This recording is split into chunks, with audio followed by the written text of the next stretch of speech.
السلام علیکم۔ مرنے سے 40 دن پہلے ایک یہ خطرناک خواب حضرت علی علیہ السلام نے فرمایا۔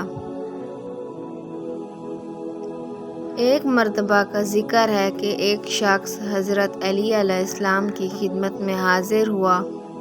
اور اس نے حضرت علی علیہ السلام سے کہا کہ میرے ایک دوست کا انتقال ہو گیا ہے،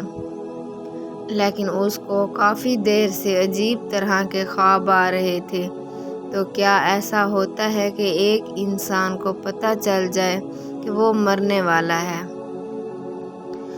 تو حضرت علی علیہ السلام نے ارشاد فرمایا کہ بعض اوقات اللہ تعالیٰ اپنے بندے کی اصلاح کرنے کے لیے اس کو خواب میں ایسی چیزیں دکھاتا ہے، اور بعض اوقات کسی شخص کو خواب میں سفید کپڑوں میں خود کو دیکھتا ہے اور اپنے ساتھ ہم لوگوں کو دیکھتا ہے جو فوت ہو چکے ہیں،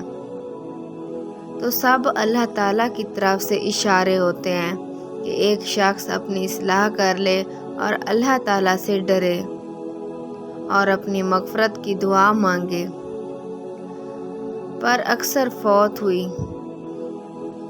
رشتہ دار وہ شخص کو یہ کہتے ہوئے نظر آئیں گے کہ تمہارا سفر ختم ہونے والا ہے، حالانکہ زندگی کا سفر ختم ہونے کے بعد موت کا ایک سفر شروع ہو جاتا ہے، جس کے حوالے سے لوگوں کو اللہ تعالیٰ نے آخرت کی تیاری کرنے کا حکم دیا ہے۔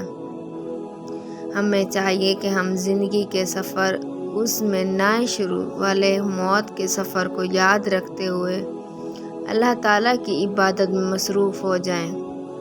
اور اللہ تعالیٰ سے معافی مانگیں اور نیک عمل کرتے رہیں، تاکہ دنیا میں کامیابی حاصل کرنے کے ساتھ ساتھ ہم سکون حاصل کر سکیں اور آخرت کی نہ ختم ہونے والی کامیابی حاصل کر لیں۔ مزید اسلامی معلومات، فرامین، احادیث نبوی اور اقوال زرعی کی اچھی ویڈیوز دیکھنے کے لیے ہمارے چینل کو ضرور سبسکرائب کر لیں اور گھنٹی کے نشان پر دبائیں۔ شکریہ۔